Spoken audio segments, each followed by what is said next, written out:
hello there, and we Hello. are live.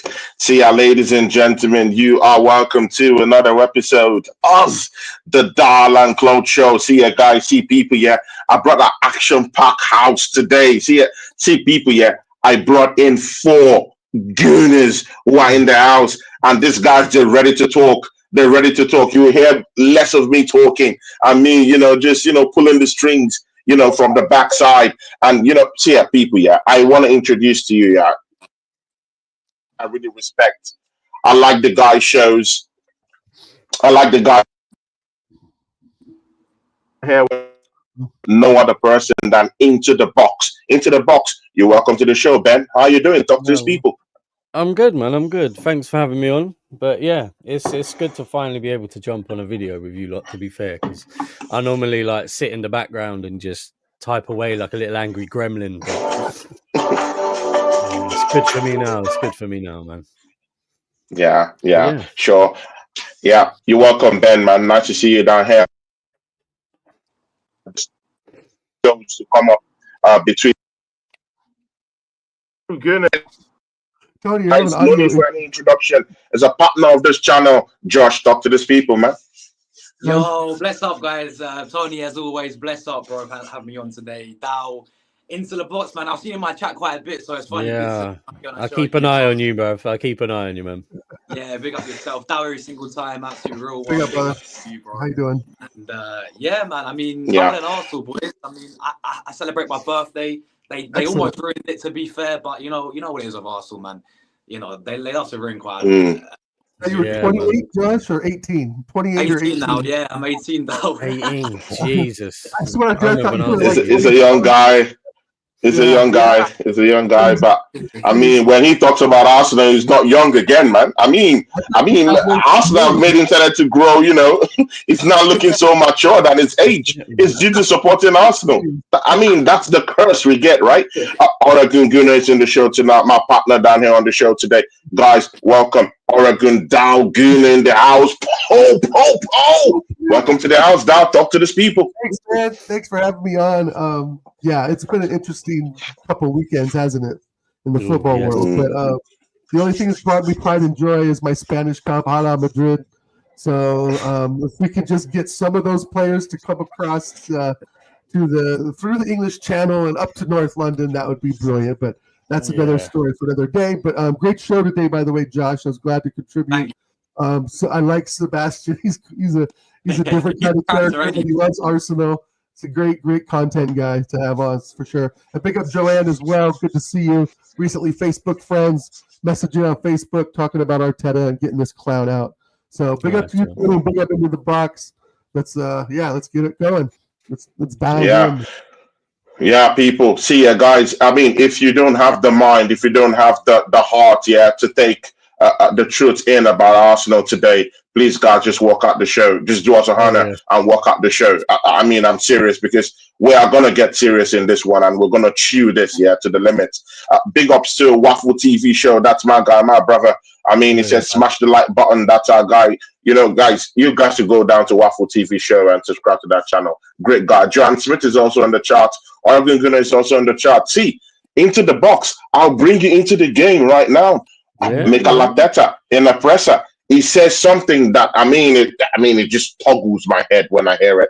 I mean, he said, "Over my dead body, are we out of a title challenge?" Up into the box. Give us context to what this man is talking about. Because as for me, I've mentally checked out when Liverpool went down to City and beat Man City at the Etihad. That's champion. That's champion stuff. Champions go to hard places and grind out points, maximum points from there.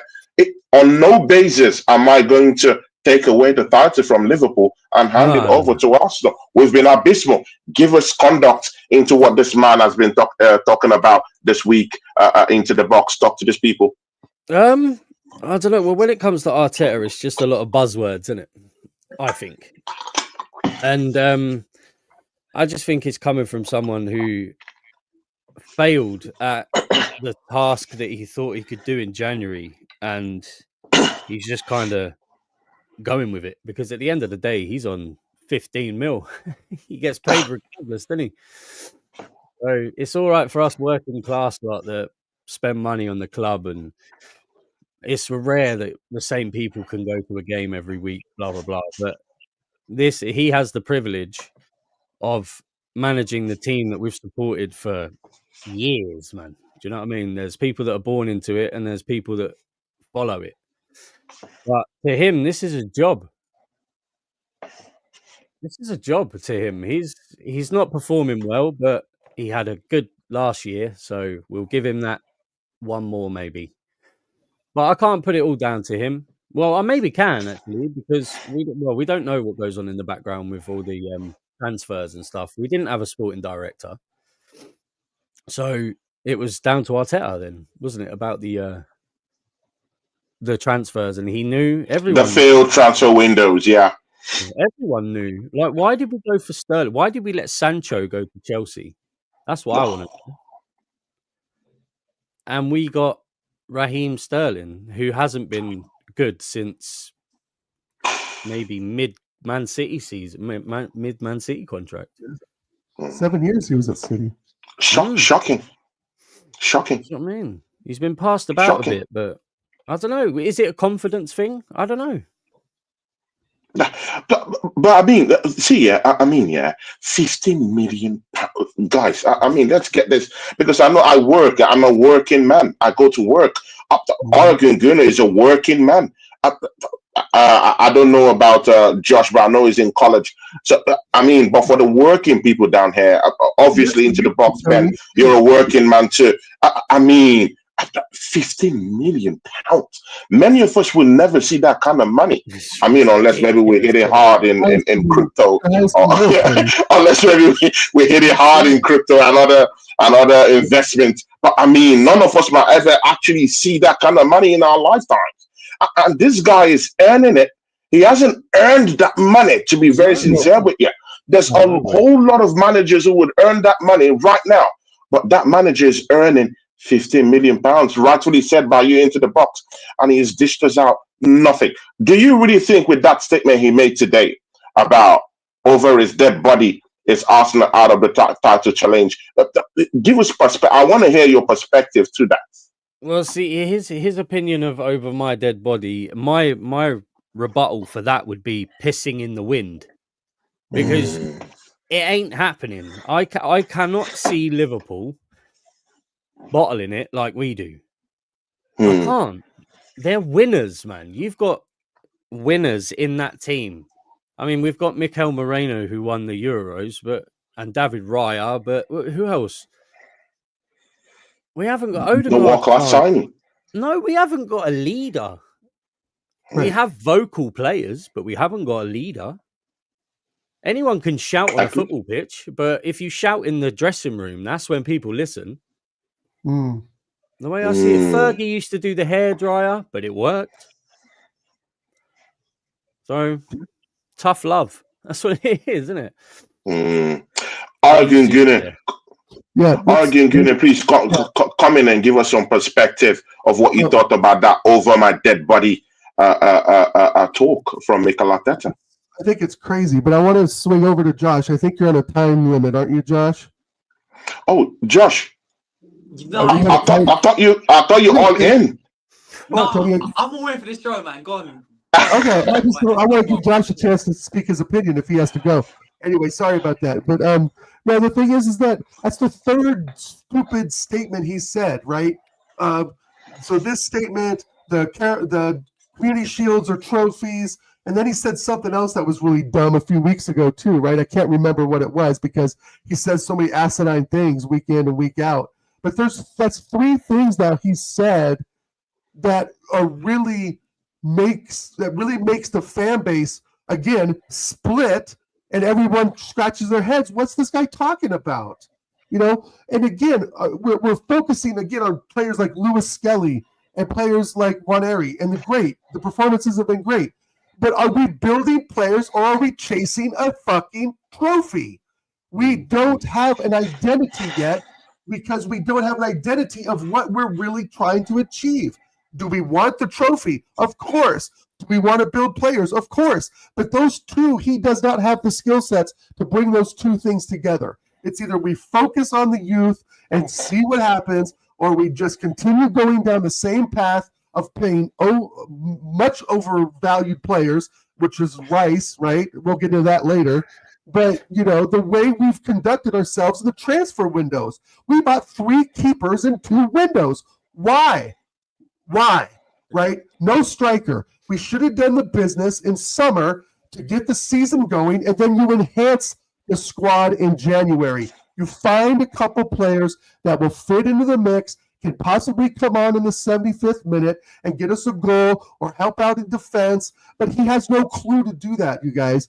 And I'm done. I was on the fence for a long time, but I officially jumped off the fence. I want him out after we lost to Bournemouth 2-0 earlier in the season.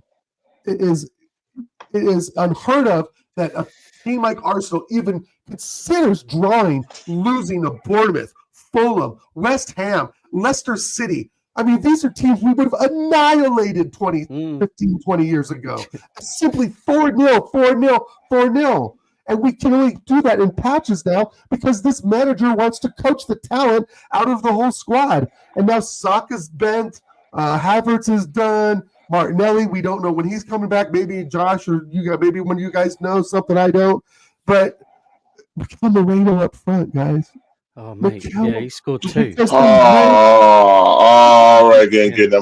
Must you remind us of this pain that we have to carry like a cross? Must you remind us this pain? Oh, my days. Merino, number 9. Guys, let that sink in. Guys, it looks like that passed. I mean, those in the charts. It looks like that just passed you. Dal, please repeat what you just said again. Mikel Merino, number 9. Guys, Nino Marino. What are we doing here? What are we doing here? What is this? I can give it to Luis Suarez, $40 million and $1 bullshit with Liverpool 8 or 9 years ago. We're a joke in the transfer market. These clubs are spinning us, bro. $105 million for Declan Rice. Get the fuck out of my club. That is a $70 million player who's a converted center back who was not even good enough for Chelsea when he was there. But I digress. Go ahead, Josh. Tony. I Josh. I'm fucking furious, man. I'm so mad. I need to pause. No, see, people, that's why I told you that today's show, because you know what? Yeah, I've seen Into the Box. Yeah, I know what it's all about. And under no circumstance do I think he would be happy with that performance against West Ham. That's why I'm very sure about the response I'm going to get from this Arsenal fans today. I'm usually a guy, I like the positives. I'm not usually a guy that acts, or again, it started with me. Actually, Josh, I started with him too. I'm not like this kind of guy that just want to, just spit out negatives. I'm not that guy. Yeah. But I mean, at the end of the day, you have to give me positives to go by. And if I don't see any positives in the transfer window, I mean, let's be frank, guys. Yeah, I mean, where is the positivity in the transfer window? Where is the positivity on the field? Where is the positivity when we need a captain to lead us and grab the game by the scruff of his neck? And the captain is not there. It turns into a ghost, complete ghost. When you need a leader on the field, see, people in the chat, where are the positives so that we can at least start being positive about something? Yeah, I want to be positive so bad, but I'm looking for the positives and I can't even see one. And that's what aches me. I can't see any positives. Are we talking of the transfer window? Are we talking of the manager? Are we talking of the conduct? Are we talking of how they spend money in this football club with no accountability, no responsibility? I mean, out of the whole teams in the Premiership, Arsenal went down to Dubai to go sunbathe a luxurious holiday at Dubai, only to come back. I mean, Into the Box, arguing, Josh, we saw when these guys went to the, to Dubai last season. When they came back, they came back fresh. They came back, I mean, refreshed, ready to go. There was that urgency. And then we went on that run. That one was so rapid. Yeah. And then we played against the Leicester City. 5 goals the season.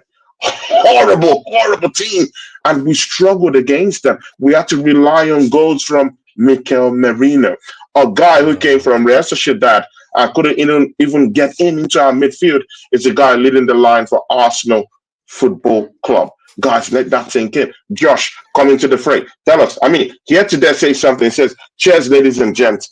Arteta thinks this is a telenovela. I mean, always so dramatic, making a mockery of the football club. When he made that statement over his dead body, I mean, maybe he's seeing what we Arsenal fans, aren't seeing. Josh, give us footnotes to what you thought about that statement when it came out. Yeah, I think Ben and Dow summed it up pretty well, to be honest. It's all PR, man. Like, let's be real, this manager, that's all it's been since he's been it. You know, with all these buzzwords, with the processes, you know, the phases of the projects and all this. And at the end of the day, let's not forget when he blamed the ball as well when we lost to Newcastle in the Carabao Cup. You know, he always comes out with these. I look at them as bunch of excuses, and the problem is people fall for it as well. You know, let's be real with it. And so do the Cronkies, and the Cronkies. They won't get rid of this guy because for me they've hyped this guy to like a pedestal, man. They've hyped this guy up so much that it will look so bad on them. They don't want the heat from him, man. If they sack Arteta, well, because they've named him to be the next big thing. You know, with all the processes and the phases, and it's just for me. I agree a lot with what other boys are saying, man. Like you have to. We are an embarrassment when it comes to recruitment in these transfer windows as well.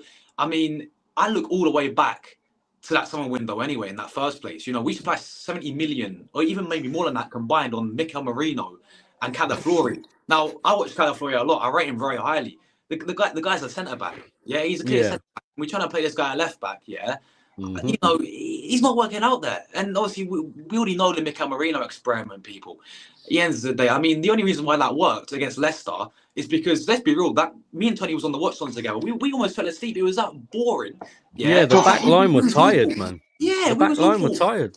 Yeah, facts. And at the end of the day, Leicester, they had a very good game plan. Very well organised. Look at the difference when they played against Brentford. They went for the game and they got battered 4-0. But when you play against Arsenal, there's a formula. You know, teams can actually suss us out, and we struggle to break these teams down. But they didn't expect Mikel Merino to come off the bench and play out front. I don't think anyone really did. And then he comes on and gets a brace. And obviously, as soon as he starts against West Ham, starts it out. They play, 3 centre-backs on the pitch. They target the guy. He's got no chance He can't go anywhere, man. Yeah. Laughing at us. Those center backs must have been like, what? Oh, don't. Yeah. Yeah, they were like, I might as well have the day off. Yeah. What's the academy kid, Josh? Like 16 or 17. Nathan or something like that? Olieji. Why didn't we just put him against West Ham? Well, what are we doing? On our bench, man. This guy's been sitting on our bench week in, week out. We're not even using him. He's 22 as well, isn't he? Yeah, he's a bit more older than like a Skelly or. I thought he was like. But I was talking about him earlier. People. Before we even get into the attack right now, someone just said something. I think into the box he said something. Our defense, Arvin Gunnar. What the hell has happened to William Saliba? I mean, 2 seasons ago, me and you were saying this is the best midfielder in the world. What has happened to this guy? I mean, I completely don't understand him. I completely don't know what is going on. I mean, because how can you turn, to one of the most brightest, defenders in the whole goddamn world to a cockroach in less than a year? I don't buy that. I mean, even if Real Madrid comes to knock on the door, you should be playing for that move, innit? But I mean, he looks like a complete garbage. He doesn't want to take on players. When players are approaching him, he's actually taking that back step. And that's not the William Saliba I know. The William Saliba I know will go head on with a striker, oncoming striker. But right now I'm seeing him just going backwards. And then Gabriel Magalhaes has to come back to actually try to help him out and help him, clean up his mess. I'm seriously worried about what has happened to William Saliba. You can't tell me that a player who was presumably the best defender in the whole goddamn world 2 seasons ago, I put him on that pedestal, and this season is looking like a cockroach. But guys, give me perspective to this, guys, please. I'm shouting because I'm very angry at what is going on, guys. Please. In the Euros, don't get me wrong. I don't think he had a particularly good Euros either. He was. I don't know. I think he was one of the MVPs of one of the games. To be honest. But out of the whole tournament, I can't say he was Yeah. like an outstanding player. But his Right. head's in Madrid, man. It Yeah. was a little Spanish knock on the door, and he went, "Oh." So Yeah. we should capitalize on that. But should If we that are affect getting them him as a should that affect him as a player? Well, it Should that just affect shows. him? Yeah. Well, if he's a young lad, he's Madrid have just knocked on the door, and they want him back. He can win everything at Madrid. And his best pals are Mbappe and Camavinga. Camavinga's won 13 trophies, bro. In the 2 You get years Mendy there as well. 13. Yeah, he's got his pals there, and not only is the Madrid link, so true, like Box is saying, like Josh I know agrees as well, and you too, Tony, and many of us in the chat. Obviously, he does have his head as Madrid. His bags are half packed. But the other thing is, too, guys, remember, Arteta did not rate him and put him out on loan at Saint Etienne or Marseille or one of those clubs for that extra season. Remember, he was Emery's signing, wasn't he? He owes nothing to this club. He owes nothing to Arteta because Arteta is the one that kept him in France. Remember, we were asking for 2021 Yeah, season. exactly. He kept it in France to bring him in, but he won something at Marseille. I think they won the French. I don't think they won the league. I think they did. Yeah, I think they did. I think they won the French Cup. So I mean, it's just again, you look at these managers' signings, the direction we've been. Okay, we rode the wave of second place, fantastic. But you get knocked out by Man United in the FA Cup. The worst Man United side in 65 years was the team that knocked us out of the FA Cup. I mean, it's horrible. But that's what we do, though. Give me positives. I want to see positives. Where's the positives? Where is the positives? The positives is this. The positives is that the Cronkies realize that they've invested 5.5 to 6 years in this dickhead come June. They sack him. They get a real name in there, right? So you can put whatever name you want. I want someone. You're not going to sack this manager. We both know it. It's not going to get sacked. We don't know that come summertime. Yeah, but in an ideal world, where we end up and what happens and so forth in Champions League, there's a lot of variables, right? But I'm with you too, Tony. I'm 70% sure they're not going to. But you want positives. The only positive is to get this fraud out and send him back to Real Sociedad or Everton so he can learn the craft of being a fucking manager. Even Everton won't accept him. Everton want David Moyes football. I mean, David Moyes just came down to Everton. They were fighting relegation under how many weeks? I mean, look at the identity. Look at the identity with Everton. Look at how they're fighting for every ball. Look at how they're trying to score goals, and they don't even have any top player in that football club. That football club is dead, absolutely dead. But he's coming to Everton. He's giving them an identity, and they're playing. Look at Areola for Bournemouth. They have an identity. They're playing. They're beating big teams, and they're ascending. What if they give that Areola guy world-class players to play with? I mean, he might go top 4. What are we talking about? Guys, I'm really very, very angry with what I saw against West Ham because I was one of those Arsenal fans that was still dreaming of a title because I felt like, you know what, if we're 5 points behind Liverpool, I mean, there should be that fight, innit? So I was still giving us a shot. When everyone has said, we're just going to fumble the bag in this one. But I mean, it's hurtful to lose against West Ham at the time that I've considered 47.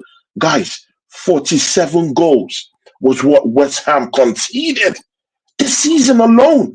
And the team that came to our home ground that we've not been defeated this season and smashes up like that, hit and run. Oh, it's not good enough, guys. It's not good enough. Nice. I'll start with you, Oregon Gunner. What was your thoughts about that West Ham game?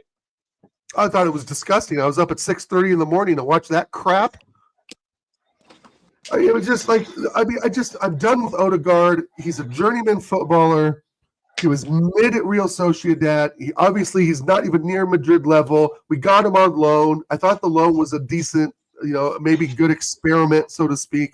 But this guy is not a leader, right? And I blame Arteta and I blame him because he's just a puppet to Arteta, essentially. Pushing Arteta's whatever tactical agenda he's got, Odegaard is part of that, right? And to really, the positives would be, again, Arteta leaving. We know that's not going to happen unless, like Acer says, he's not leaving unless we don't get Champions League qualification, which we are going to this year for sure. So, but the second part of the positivity is that we would have to we need a new captain. Make it Gabriel. Give Gabriel a reason to stay, because if we know Saliba's going to leave, we have to put everything we can in keeping Gabriel. And don't be surprised when Madrid come for the both of them, right? And so, there's even a problem with that Magalhaes stuff. Arsenal have been with him for a contract renegotiation with him for about 6 months now, and he hasn't signed the dotted line yet. He hasn't extended his contract. He's looking at the mess in the football club. We're not recruiting right. Saliba's head is turned. I mean, we don't have no striker. We're not even going to win a Beji Cup this season. He's looking at all these things and he's saying, you know what? Yeah, why do I have to resign to this football club? Why? This is garbage. Even like clubs like PSG, Bayern Munich could be after him. And to think that we're just going to get Isak, right? Just that, like, we're the only ones in for him. Give me a fucking break. There's probably about 8 clubs just lining up for Isak. Absolutely. Quick risk. Right now as we speak. Right now. And that's why we have to... Including Liverpool. We have to, including Liverpool, because Nunez is going to go to Saudi probably, or skip off to, I don't know, Crystal Palace somewhere. But the thing is, because or he might come to Arsenal. Or even Arsenal. Don't be surprised. He could come to Arsenal. Hey, into the box. I think I know this sounds crazy, but also last season he hit the post the most times out of any striker in the league. To be fair, that's more than what we've done. He would have scored 40 goals last season. That's how many chances Nunez got last year. Look at the chances he had. Anyway, so I said Nunez, right? So, and again, Josh, you and I have talked about this in the chat. Tony, you and I have talked about this. One striker is not going to save us. No. One midfielder is not going to save us. We need 2 strikers. We need 2 CDMs. We need a top 11 and a very, very, very good bench. Like City, Madrid, Barcelona style bench. What's the use of taking Saka off and putting someone on there? Like Reece Nelson's coming back, right? Like Reece Nelson out there again. The drop in quality is too big. It's too large of a gap, right? And so I don't think Arteta recognizes that either. Excuse me, he doesn't recognize it, or is too shy and scared to ask for the money from the Cronkies to really build the squad. But again, I don't want this manager building anything. I don't want him to have 1 red cent. And I've heard the opposite. Give him another 300 mil this summer. Now it's real sort of off. Now, if it really doesn't work out, we bid him in December of 2025. I've heard that theory as well.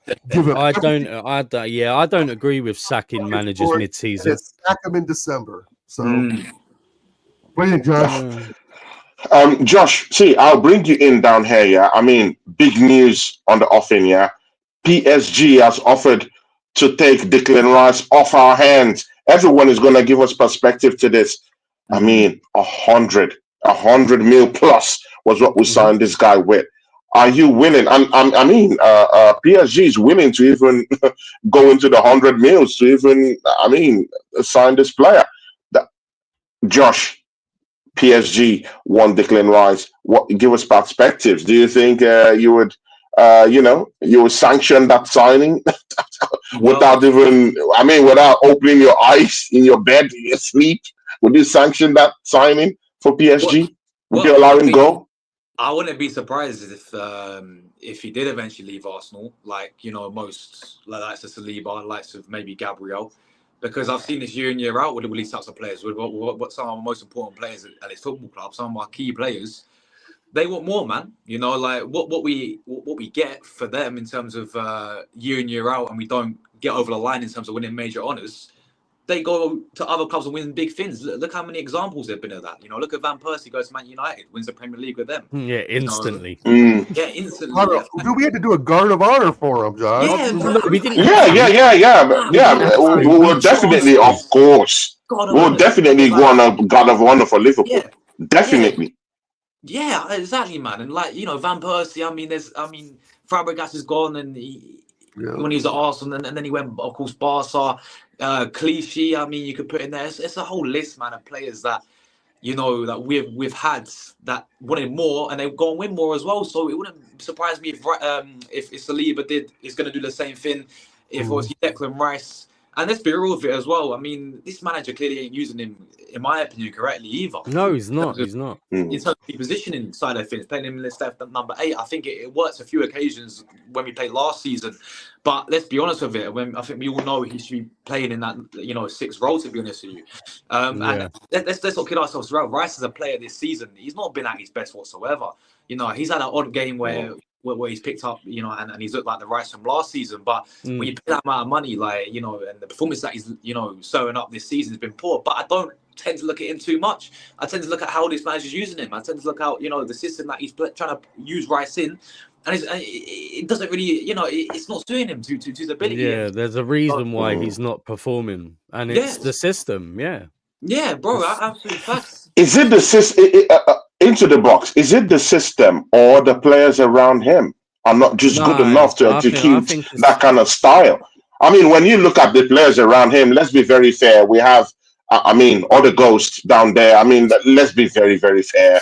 We have a Thomas Partey who is aging. I mean, at the start of the season, we have Kai Havertz who was down there. Let's be very frank.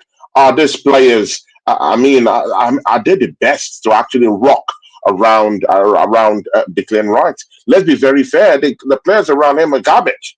Yeah, I mean, are they the best ones to do it? No, but are they capable? Yes, because his system isn't difficult, man. He plays attacking fullbacks on an overlap system with inverted wingers, right? As soon as Ben White's injured, you've got that overlap out the window with Saka. That's gone. Yeah. Then you get Saka injury. So, okay, we've got to do the left-hand side. Now you've got Calafiori, who doesn't know his arsehole from his elbow, trying to overlap. And he gets the cross in, yes, but who's there in the middle? No one. No one. The 18-yard box is empty. Yeah.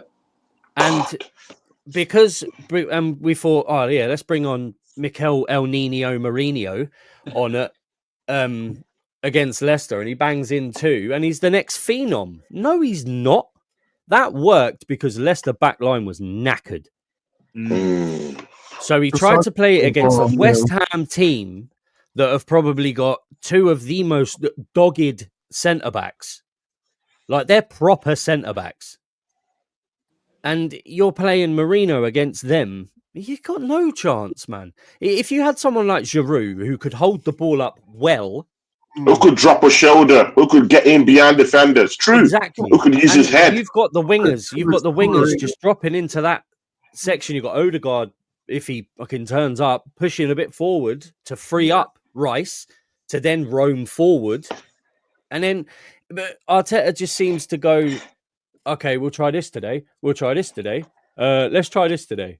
Do we need Let's try this tomorrow. Let's try this. Do you know what I mean? Hey guys, I got an idea. It is. He said that in the press conference. He was like, oh, it's exciting. It's exciting coming up with ideas to think internally. No, it's not.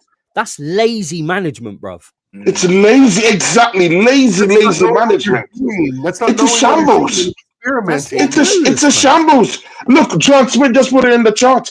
Crystal Palace is leading against Villa. 1-0. Our team will fail to beat.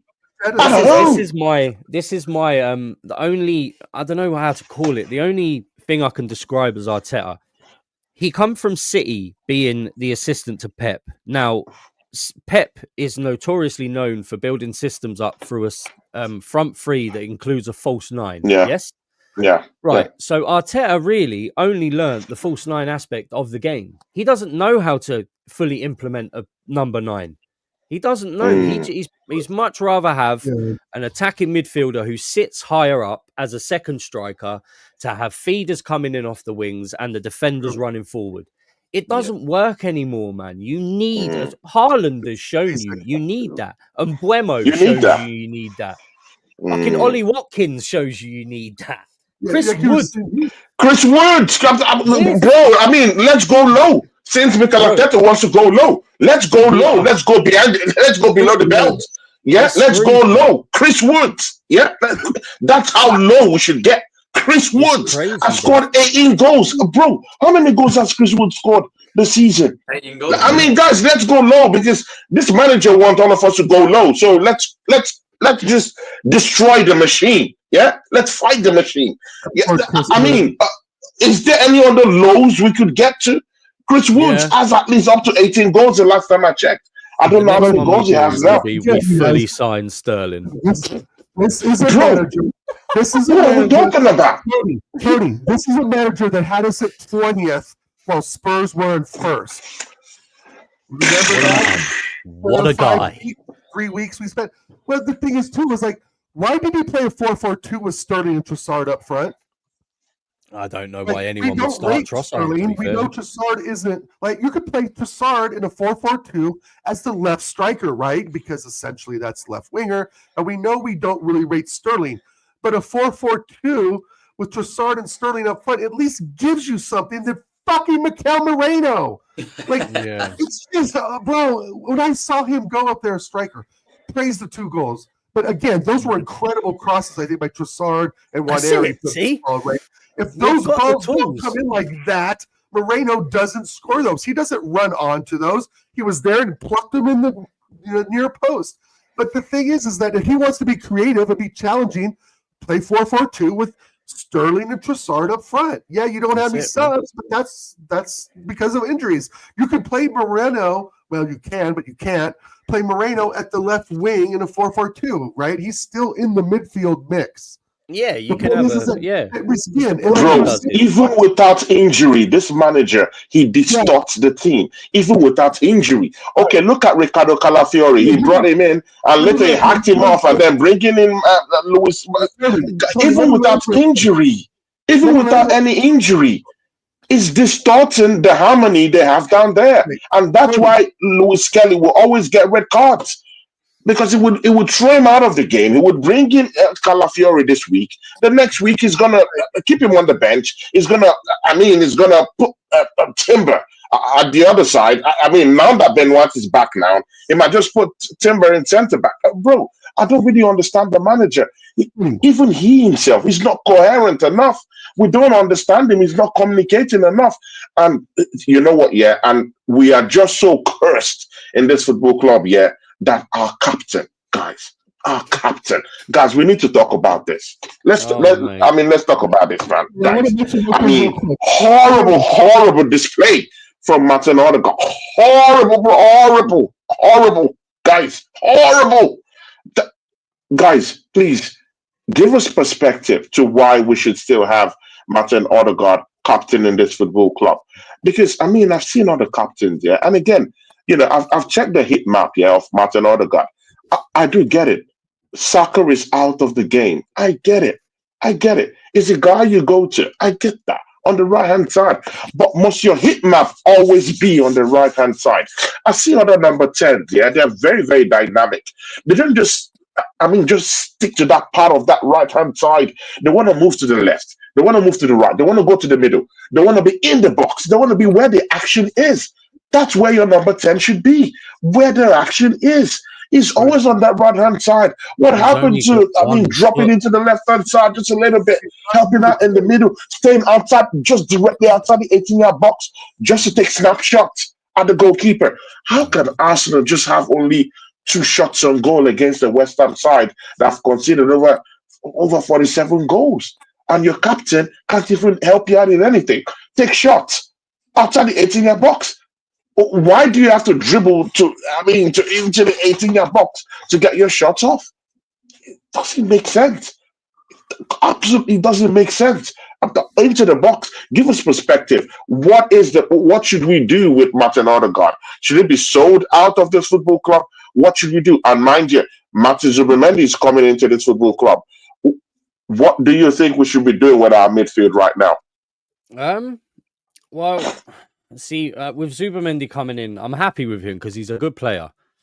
But with the captain, with Odegaard, I don't sell him yet because, like we said, we want depth. So we want to bring big players off from the bench and rotate, etc. So Odegaard is an amazing player to have on the bench, but he's not a captain for me. He's not. I mean, a lot of people give Zinchenko shit, right? But Yeah. my argument is, if you played Zinchenko in the DM role along with Rice, just have him on a double pivot. Zinchenko does it for his country. He's more than capable. He is the kind of player that I would have as a captain because he is very vocal. He's passionate. Like you knew when he signed, he said, we're going to win the league. And he weren't fucking wrong. We were close.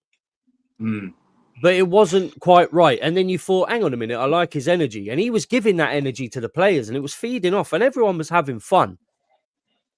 But now I just think because of all the negativity that the fans or some of the fans have given Havertz, they've given Zinchenko in the past. I just think these players have just gone, why the fuck should I bother? If these people don't appreciate what I'm trying to do, yes, I missed the goal, blah, blah, blah.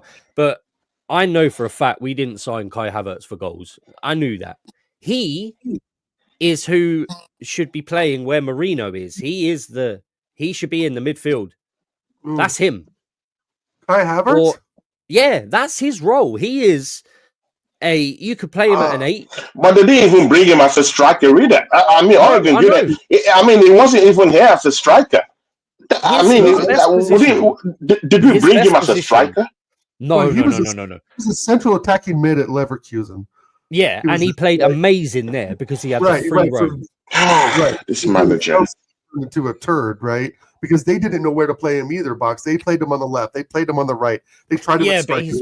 He's a lot comfortable in the 10 to mid. He's a lot more comfortable in the middle of the park because he likes to drift wide. I get that. So, but what Arteta had him do on the left was Granit Xhaka things, and he can't do Granit Xhaka things. Oh, right? fuck no. So, he can't. So for me, he was first of all, I didn't really like everybody else. It was a shock signing. It was not on the radar of anybody. It Waste wasn't of on the money, radar 65 mil. I want to get that out of the way. Complete donkey.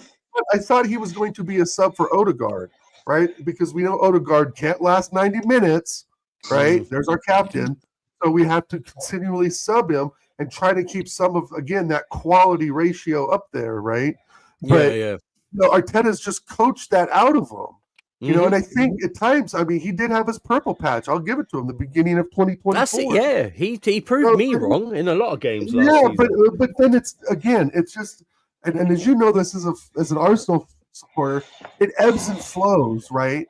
The problem is the ebbing is too far down for us to get back up out of the water, right? So I think with Kai Havertz is a big money buy for no real promise that he scored a Champions League goal that he tapped in with his toe. Yeah. What are we really getting? So I've never wanted him from day one. And, and to circle back what you were talking about earlier about how we don't have overlaps. We have Timber, but your question is, why is he overlapping though? To me, that's football 101. Like if you have a right back who doesn't know how to overlap, you have big problems, right? And that's the issue I have with Arteta because Arteta's coaching him to invert. And Timber's great. He's one of my favorite players. I cannot stand him. But we know now that that's been found out. Clubs know we do that. So if you just go back to the basics, that's sometimes harder for clubs to adjust because they're out not doing the basics as well. You hit them with a flat 4-4-2 and just bang. Just play the game. You know what I say? Just play the game. Backwards, just play the game. That's play the game. That's the key word, though. Zinchenko and Kelly Flory have the ability to overlap. It's Arteta that's telling them not to, and that's losing games. It's not good football, and we're losing games. And he won't switch up the system. So I just wanted to circle back to that point, Tony. I don't know where else to go from here. There isn't many positives. There isn't. I can't pick out any, man. Our attacking 5-6 players are on the operating table practically all season, and it's like an episode of Grey's Anatomy, isn't it? Yeah, Grey's Anatomy. ER. George Clooney's going to be our new fucking. Oh my God! Into the ER. See ya, Josh. Okay. You were saying something. Complete what you were saying. Josh, nope. I'm good. Okay, Josh. Yeah, see, Yeah. Josh. Neat, simple, easy. We're playing against Nottingham Forest. I mean, let's go by what we've seen. Yeah, what we've seen. A West Ham team that considered at least 47 goals this season. Yeah, we struggled against the Leicester City 55 goals this season. Yeah. Do we have any divine right to walk into Nottingham Forest and demand 3 points from them? Give us perspective to this. Arsenal versus Nottingham Forest at Forest. What do you think? Give us perspective. I think, listen, this could be a long night, man, if we're not careful. John Smith says 7-0 at Forest. That they're gonna Forest that are gonna they're gonna chop us up into bags of. Honestly, I can't believe I'm saying this. Like, I don't usually want to go. Of course, no one wants to go against their team, but mate, this is the first time in a while coming to an Arsenal game feeling like we're not going to win it, man. I just want to think like this, but under the lights going away to Forest, I think we've won one time out of the last 4 days. They did us in the 2 FA Cups, you guys remember. They beat us that 1-0 game as well a few years ago. It's a very tough place to go to, and they're a team. They're flying this season. If they beat us, they go 3 points behind us, and we could end up dropping down to third if we're not careful. Especially if I think if they beat us, they're gonna have that momentum to push forward as well, and to and the thing with them is they play such good football, man. And they score goals as well, even in the game that they lost against Newcastle. I know they 4-1 down, but they brought it back and they scored 3 in that one. They're a team that loves to score goals, man. And at the end of the day, you've got players like Chris Wood, 18 goals this season on absolute fire. You've got a manager like Nuno, yeah. Forest were fighting relegation last season. He comes in, right, and transforms it back into you're going to get them Champions League football this season with players like Alanga, who was deemed not good enough at Man United, yeah. He's been their playmaker for them this season. They are a very, very good side, and if we're not careful, I just don't see anything that we're going to get out of this game. Going away, where's the goals? It's a hard game, man. Yeah, but that even. I'm only hoping set pieces, but even with the set pieces, guys, we haven't done anything with that. No. We haven't done anything. As soon as we painted him up on the wall, it's like he got Space Jam. Yeah. My God. We actually paint this guy up on the wall, man. That's it, man. Paint over him, for fuck's sake. Yeah, paint over the. No, it's shocking. We're done, guys. We are done. See, we're done. Yeah, Odegaard. I mean, you can see what has happened to him. I mean, we can't even gain any inspiration from that guy being our captain. Arsenal Football Club, as it stands, we don't have a sporting director. Guys, let that sink in. Yeah, Arsenal, with the history we have in this league, in this country, we do not have a sporting director. We're getting the Jason Adam, right, Josh? Jason Adam is the new guy. I mean, I'm hearing on Labe. I'm hearing on Labe. One guy that was a former sporting director of Real Sociedad. And why are we being linked with everyone around Real Sociedad? Why are we being linked with everyone around Real Sociedad? Why? I think. Why are we not linked to people from Real Madrid? Why must we see? Arsenal is always in the habit here of going to the clubs. To the clubs to go get replacement, yeah. I mean, we'll go to Chelsea. We'll go hand deals to Willian. We'll go hand deals to bro. Every scrub out of the bum from all these bum teams, yeah. That's what we like to bring. We don't go to Real Madrid and get this sporting director. We don't get to Liverpool and compete for that sporting director. We don't go and say, hey, we want to beat for Salah. We want to beat for. I mean, bro, we don't even beat for progressive players. It's hurtful. I'm angry. We don't go for anything good. We only go for this stopgap useless players, overused players. Raheem Sterling, give me one perspective, guys. One positive. Why is Raheem Sterling in this football club? Because I can tell you what. Because he's fucking worked with Arteta at City, and Arteta thinks that he's getting the same Sterling he got at City here, right? That's what he thinks. He thinks he's getting the same players. And I'll tell you what you said something earlier too. I wanted to counter on, but no, I couldn't hear. No, but Josh and I are laughing at something. No, Tony.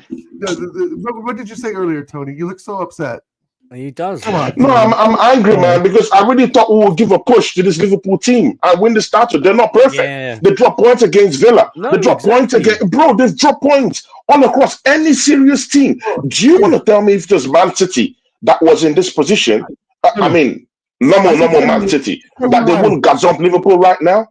I remember Arsenal was totally shit all over the place. Because This title belongs to us, but this manager pissed it away.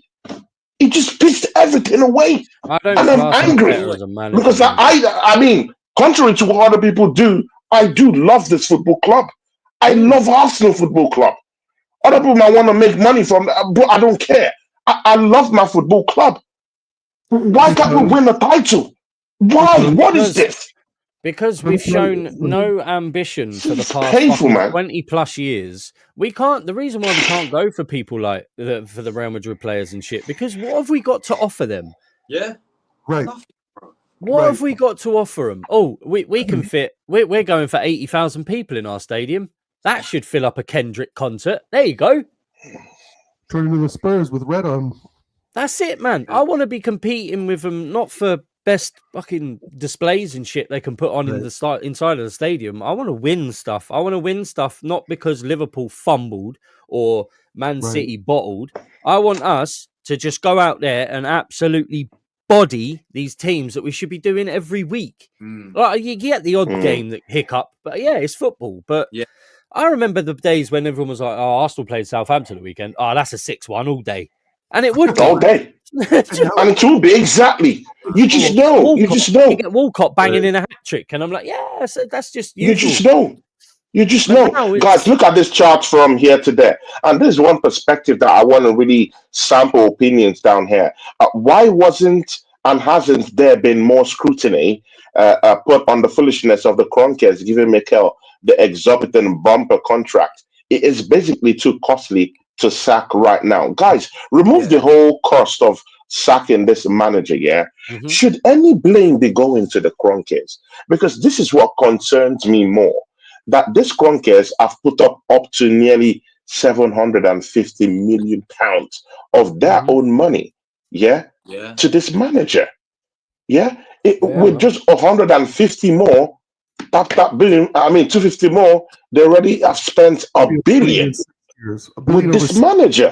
So it's not like these guys haven't spent money. No, they spent the money. It has been misused by this manager. Is there any way we're to criticize the Kroenkes? What is happening with the football club, considering the fact that they've brought out their own money to spend on this football club in order for recruitment, but the manager has tossed it down the drain. He's drank it up, and he's gone into a well, and fell into the well, and someone else have locked up the well. I think into the box. The way you can analyze how the Kroenkes run the club, I think it all the time. They run it like how my super sweet 16 birthday would be. Arteta just goes, "I want a Mercedes," and they're just like, "Yeah, go on then." I want to do this. Yeah, okay, have it.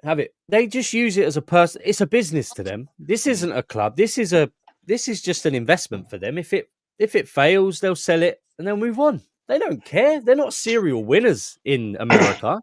They show up every now and again and then fade off. I mean, what happened to the LA Rams after they won the Super Bowl? Well, they're still competing. They still have the biggest and most expensive stadium in America. Competing. We won trophies. We won trophies. Competing. And what do the Kroenkes want to do to the Emirates? They want to add another 20,000 seats. Let's have the biggest and prettiest stadium in the Premier League. That's I'm all they want. that. Here's what I think of the Kroenkes. The Kroenkes paid off the Ashburton Grove, the Emirates, I believe, in 2006. Right, bought the stadium in 2007, somewhere around there. They paid off the debt. Right, remember when Wenger said we were a selling club? We let Adebayor go, Fabregas, we had that huge clear out, and we invested in the Fab Five. Remember the Fab Five? Jack Wilshere, Aaron Ramsey, Kieran Gibbs, Theo Walcott, and that five, the core. He used to call them the core. The core five. The core. Okay. The fucking medical room. Remember we gave Kieran Gibbs, Aaron Ramsey, Jack Wilshere, Rob Holding, Oh, and Theo Oh. Walcott. That was the move from the French contingent of the 90s into to the the English English. contingent in the middle 2000s. And that That's it. went hit up in smoke when Aaron Ramsey got his leg broken by Ryan Shawcross. That changed Absolutely. the whole development of those players. It changed the leadership and the captaincy, right? That was all going to Aaron Ramsey, and we had to use Jack Wilshere for that because of the broken leg. And fuck you, Ryan Shawcross, for ruining his career. I hate that He fucker. did come back, right, in 2013, scored, I think, 16 goals, had a fantastic season. Called Oh, him Rambo, bro. he had the haircut, he came back all Mate, buff, right? what a boy. So since then, we have been ponies since then. Our midfield has been in shambles. And I know I'm not trying to go back in history, but the thing is, too, back to what you were talking, Tony, about why can't we get these players from Barcelona, Madrid, Bayern Munich, etc.? Because we are looking for the next Thierry Henry in every fucking window. That's it, man. We are looking for. Listen, hear me out. I've said this on multiple streams. We are constantly looking for this to unearth this gem of a player that no one really knows. Right? It's a secret. Thierry Henry was from Monaco, Juventus, where he was no one, and Wenger brought him under his wing. We built him up, and that's why he's our real, true legend star boy. Is because we brought him up from nothing at Juve to the king of the Premier League, right? And that ethos and mentality still remains at this club, and it's deep into how we recruit. We're looking for gems. We're taking, like, why would we buy Calafiori? Oh, he has this. He's a gem. Juve's after him. Oh, he must be good. Go buy him, right? That's the mentality. No research done. No real, I mean, here's the same manager as Gyökeres was inconsistent last season. Excuse me? Yeah, it wasn't clinical enough. Wasn't clinical enough, right? So, again, like, how does Arteta, and even Edu, I've said this, Tony, do they even fucking know the European market? Or are they going on whims? I mean, no. Or did Arteta know? What class player did he bring from Europe? I mean, these are the yardsticks to check. What world class players did we bring from Europe with Edu? Marino. Right. The real class player is at Liverpool because Cody Gakpo was the best fucking player in the Euros who plays up the right. So let's be real. If we wanted the best player for the Euros, it was Cody fucking Gakpo. And I'm sorry, I would argument against anyone. He was phenomenal in that competition. And so, again, here we are trying to unearth this gem of a player that doesn't exist, right? It's a fantasy. This whole thing is a Spanish soap opera, and it is a fantasy for him. You know, it's true. It's true.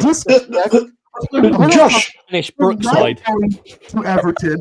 The issue is that he should have gone to Everton. He would have been successful at Everton because he is looked there as not a legend, but a good player for them, and he would have gotten his managerial chops to go on to then maybe another club, maybe a bigger club. Also, but see, Josh, in the future, Josh, let me bring you in here. Yeah, I mean, we've heard what Oregon Gunners have to say about all this other stuff. Yeah, but I'm still looking at this Martin Odegaard thing because I mean, it's the engine room. If we don't tweak something, in that AI head of his, nothing is gonna happen. Yeah, but look at ESR. We had ESR in our team. This manager deemed ESR surplus to requirement. And right now, when I'm looking at him play at Fulham, it's nothing like being surplus to requirement.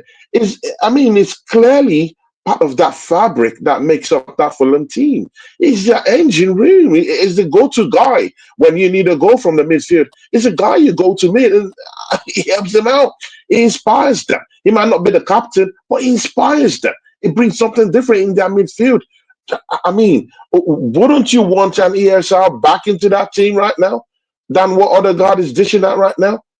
Yeah, listen, all day long, man. All day. At the end of the day, the thing with selling players like Smith Rowe, I obviously disagreed with it massively. You know, at the end of the day, right?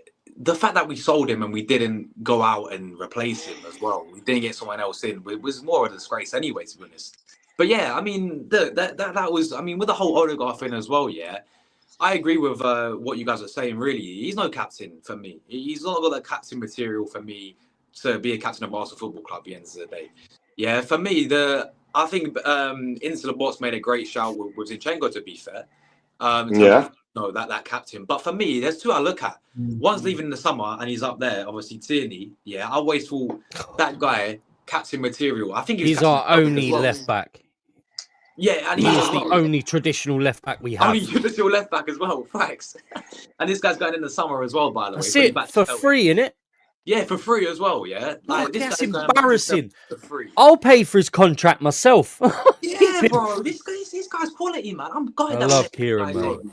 Yeah, he's got everything to be a left back, man. Just because it's all this inverted, BS. All the hate it. It's an absolute disgrace, man. Like, Tierney's got everything going forward. This guy overlaps. This guy, for me, is the best crosser we have. He's brilliant, mate. The way I can cross on football is like I've not seen him and Zinchenko are probably the the best crossers. Though, Josh, that's the thing. Like, who like at this point, if we threw Turney on, who would he be crossing it the ball to?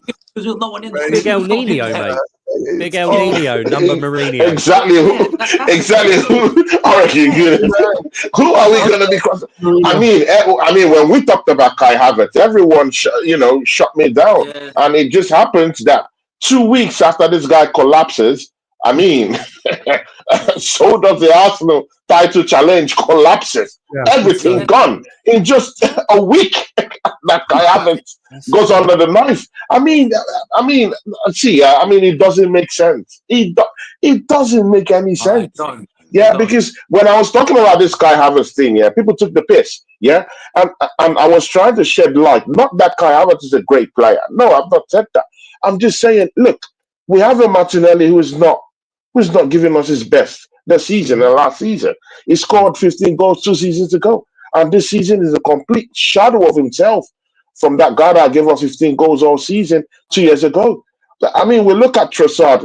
Guys, does anyone here believe that Trossard is going to stay in this football club next season? No, I hope he hasn't signed a new contract. He hasn't signed a new contract. I mean, he's looking drab. His game hasn't improved. I mean, he might as well just go down to Saudi Arabia than disgracing himself down here and go collect big bucks and go, sail into the sunset with him and his pretty wife and go relax. I mean, what does he need again? Just go to Saudi Arabia. Why does he need to disgrace himself down here? Tony, you're right. I got to say, if we do sell Trossard, if he is Saudi linked, why not take cash and Trossard and go get a good player that may because we have a dumb manager. He's never going to do that. Like he's never going to do that. I think with a sporting director, we will.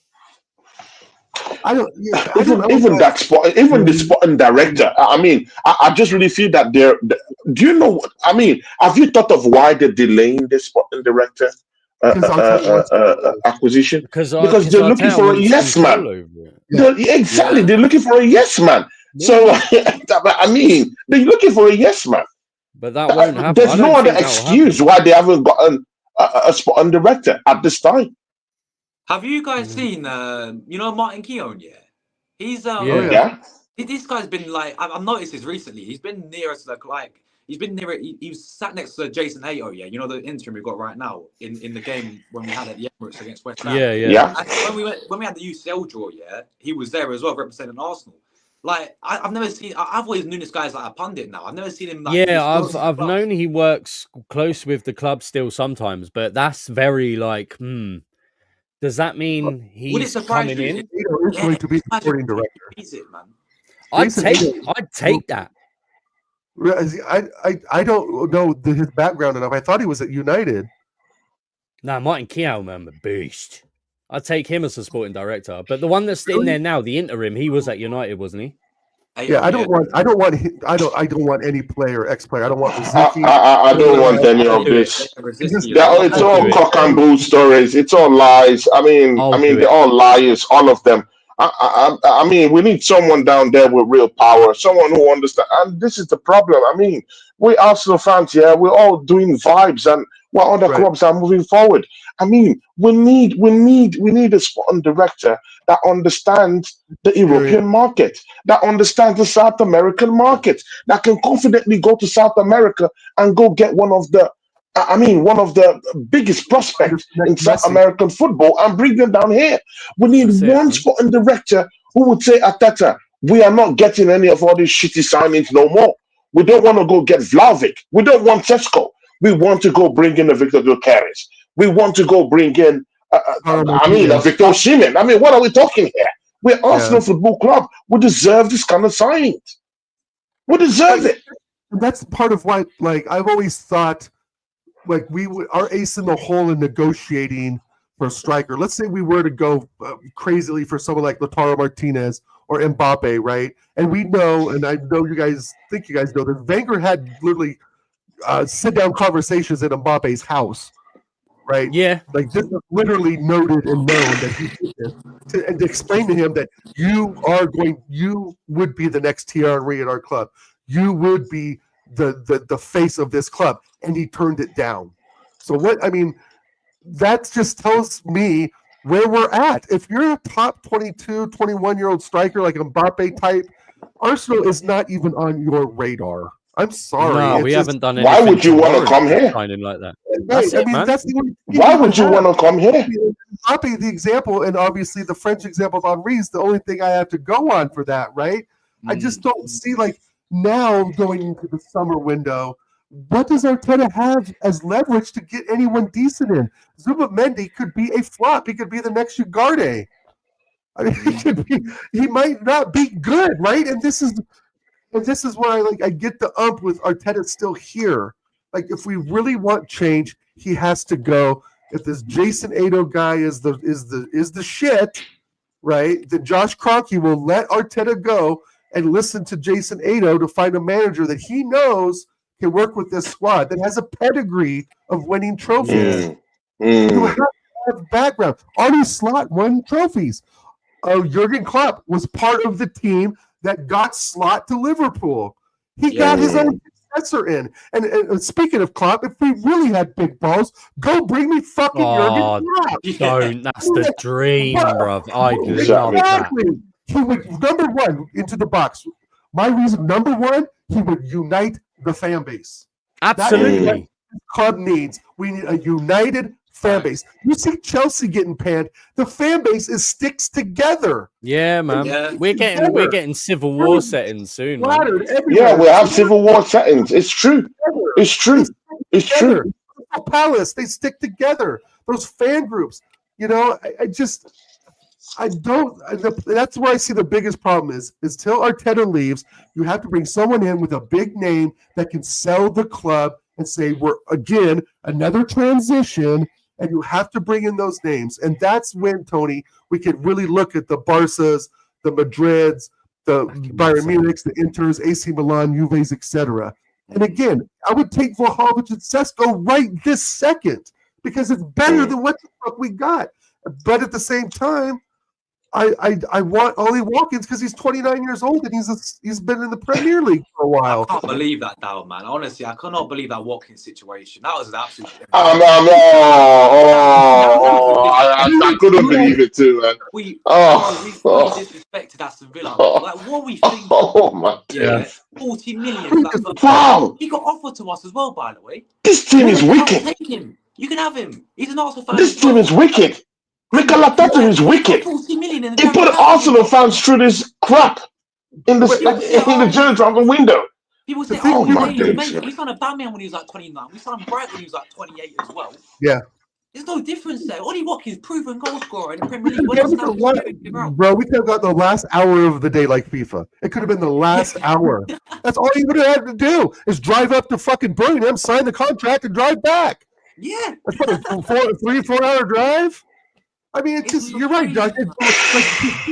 We have the arrogance, bro. The arrogance to offer 40 when they're asking 60. What the fuck are we? Because we're the Arsenal, we haven't won shit. Like, we have no leverage, bro, to tell these other clubs they're a managerial rival that we fired. And we're going to get your best striker. I mean, this doesn't make sense at all, man. and they go on to bring in Asensio. They go on to bring in. They brought in one more striker. Yeah, they brought in Asensio on loan from PSG. Yeah, they brought one more striker too.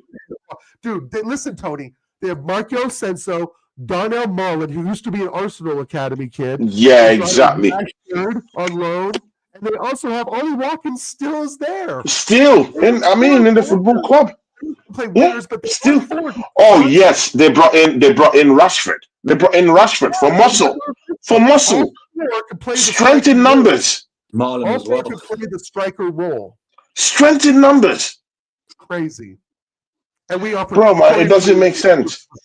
See ya, guys, because we'll soon be going. Yeah, I mean, Josh, I'll start with you. Predictions: Arsenal, Nottingham Forest versus Arsenal. I completely don't have any hope of winning this game. I mean, what do you think? Bro, honestly, I can't believe I'm saying this. I'm going to predict a draw, mate. Yeah, that's just me being optimistic. I can't believe I'm saying I shouldn't be saying this. We're Arsenal Football Club, yeah. But this is where we're at right now, people. I honestly don't, going away to Forest, I don't see where we're going to get the goals. Yeah, and I just think, if we lose the game, I will not be surprised whatsoever. And if it's a good scoreline, like a hefty scoreline as well, if Forest like 2-0 type of scoreline for them, it will not surprise me. And that's the crazy thing about it, people.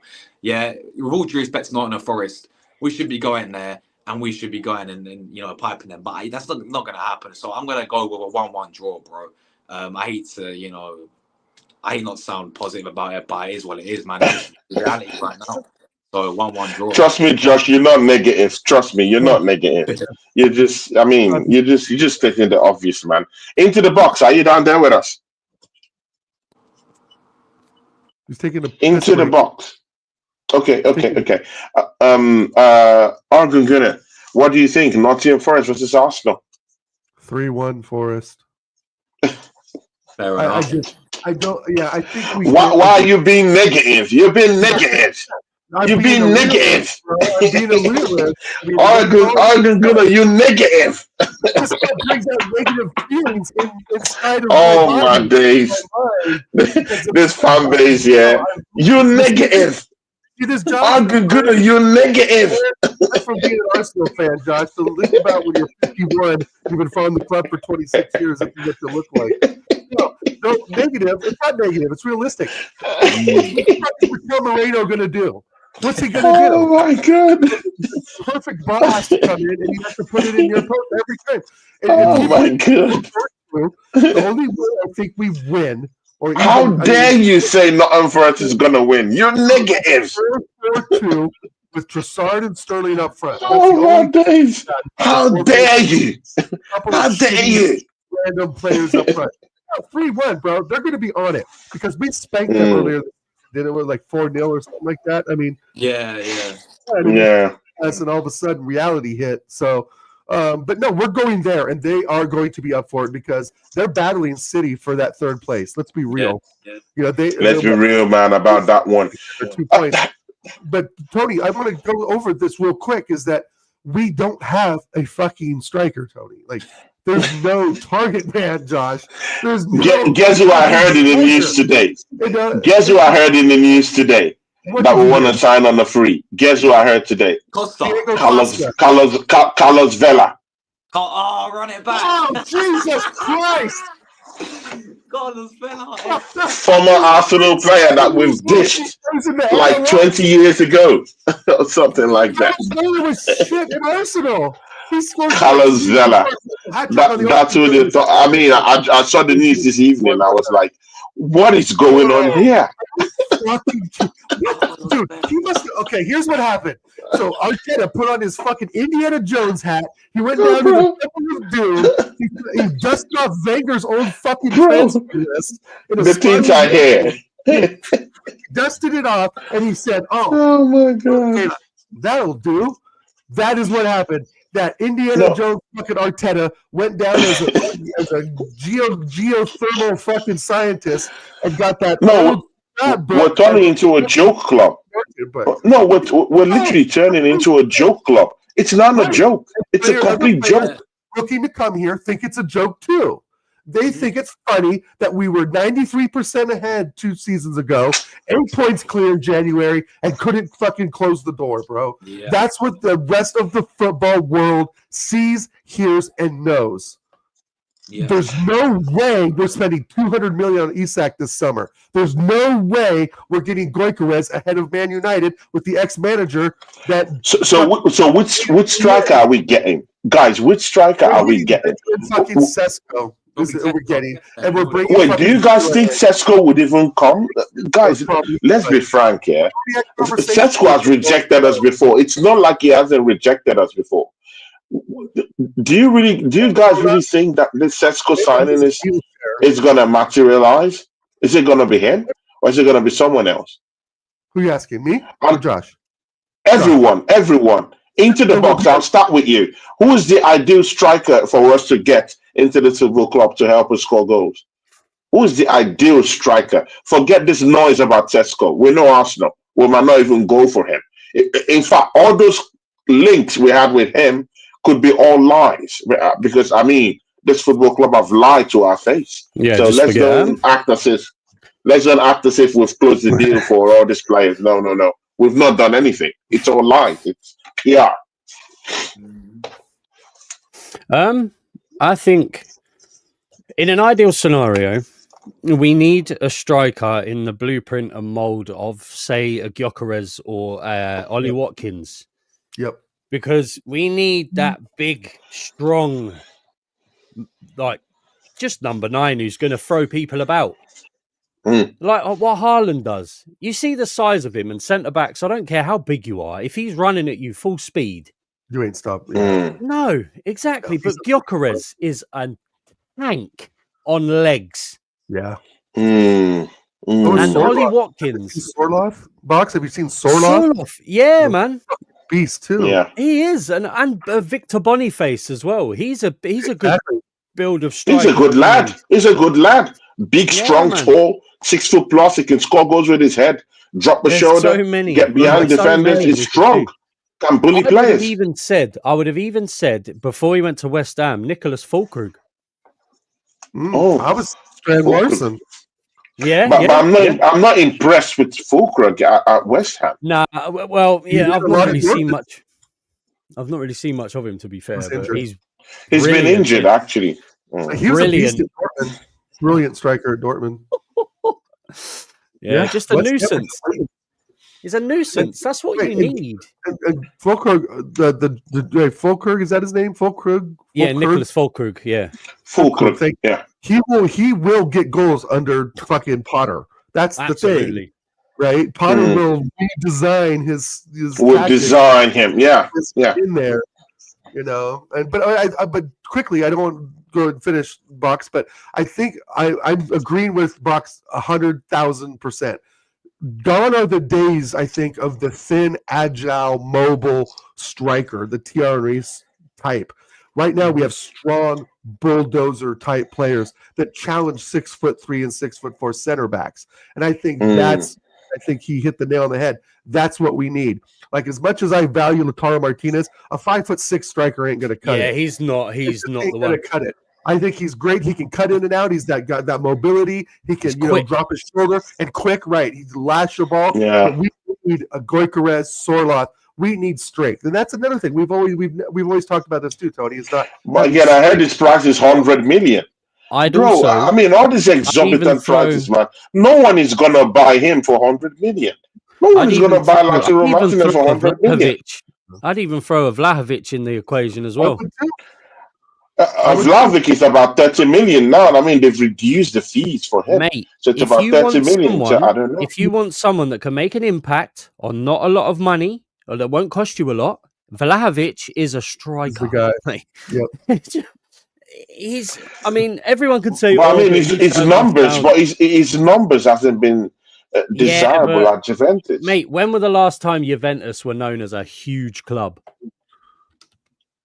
Well, I mean, but all I'm just saying is that we don't need to make any more mistakes. Let's just get someone who will know, you can score goals, come to the club. Isak, you can score goals, come to the club. I mean, it's easy. I mean, we don't need to go through any project again. We don't need to go through more phrases. No, I We're can already understand hurt that. as already is. I You know, can we don't need understand all that. these phrases, project. No, let's But go. if you I mean, want Jokers, you can score goals, come to the club. Isaac, you can score goals, come, be our number 9. yeah, I want to see goal scorers come to this football club. then I Osimhen, you think can score goals, come to the Sesko. football club. We're Sesko's a goal tired of scorer. projects. I mean, just petting this player to score goals. No. We don't need any of that. Just if you're scoring goals, let's mention your name. Come into the football club. It's simple. Yeah. Well, Into the again, box. if you look It's that simple. at Sesko's numbers this season, they're good. They're better than anyone It's we've got. decent. It's not like he has torn up the German Yeah, league, but I mean, know, it's I know. decent numbers. Yeah, but Just you decent numbers. compare him. But who can you say in our club that's put them kind of numbers up? Bro, I mean, Arsenal, but again, Arsenal is not the yardstick. Arsenal is not the yardstick. But he's obviously an upgrade. Yes, that's why I would take any. That's why I said, but Exactly. We are starving, bro. Yeah, I know. If it's Cody fucking Claude or you or Josh or BX Gunner under 9 shirt, we just need someone who can bag goals and hold up the ball. Remember, our style of play is not that striker direct, right? No. We rely on midfielders who can score, which Odegaard fucking can't seem to do these days. You know, so we rely a lot, obviously, on Saka, Martinelli when he's, having a good game, which I think this season, we know he has been the best, was better, though, than last season, right? Last season was really bad. And he's he's scored important goals at times for us this season, which to me is valuable. But anyway, that's a whole other story. So, right now, we just need someone who can fit into the system and produce, right? Yeah. Those are the requirements. We just need someone who can fit in the system, doesn't have an attitude, can produce something, right? I mean, I think Kai at times can produce something, but he's not a Premier League player to me, guys. I mean, maybe Wolves, Everton, Crystal Palace, maybe those mid-table, maybe even Spurs. I just don't see where he fits anymore, but I don't want to talk about him. So about the strikers, right? But I think we need 2 guys. We need 2, obviously. 2. Right? We need 2. He's gone. Havertz, we want him gone. We never fully replaced Nketiah. Martinelli gone. Martinelli gone. We never Martinelli. Cole, you guys still want Martinelli in this club? Martinelli gone. Trossard gone. I need them out. I mean, let's get all these vibe players off the books. How about that? Right. All these vibes. I mean, let's get them off, and let's get players who love the football club who want to score goals. It's how simple. can you love a football club that has no fucking ambition? Yeah. No, but at least people want to try new love out. I mean, guys, at least let's be cheap holes this time, right? I mean, we've tried. I mean, when you've tried, guys, when you've tried the supermodels and they don't give you the chance, I mean, you try the cheap ones. How about that? I mean, see, I'm shameless right now, man. I mean, let's try the cheap one. When you try supermodels and they don't agree to what you're saying, I mean, you try the cheap ones. How about that? Guys, am I wrong? Bring anyone who want to love the football club. Come. I mean, come and play for Arsenal Football Club. Into the box, please. Into the box. What's your prediction for the matchup, Nottingham Forest Arsenal? And please tell us about your channel and tell us what you got coming up before closing. Well, tomorrow the prediction for the game, I think, is either going to be a boring 1-1 or we nick it 2-1, something like that. I think. But yeah, as for my channel, I'm starting, I think tomorrow again, I did start it today. I'm starting like a little manager playthrough on a football game on the PC that I'm going to just win everything with Arsenal. But I'm going to talk about Arsenal as well while we're doing it. Yeah, but, guys, it's going to be into the box, interactive and stuff as well, bro. So yeah, it's good. Yeah, into the box. Thanks for showing up today, man. I really appreciate it. Man. And guys on the channel, you'll be seeing into the box. He'll be popping into the channel, most of the time. So because it's just a start on my channel, I'll be going to his channel too to go do 1 or 2 things on his channel too. And me, him, and Bant could be up for the Angry Gooners on our next show. See ya, guys. Josh has already given us his prediction. Josh is saying that Arsenal is going to lose, right? Is that what you said? That's what Dal said. Josh, what's your prediction so that we go? Because Dal needs to leave. So what's your prediction? Be very clear, 1-1, Josh. Honestly, I went 1-1.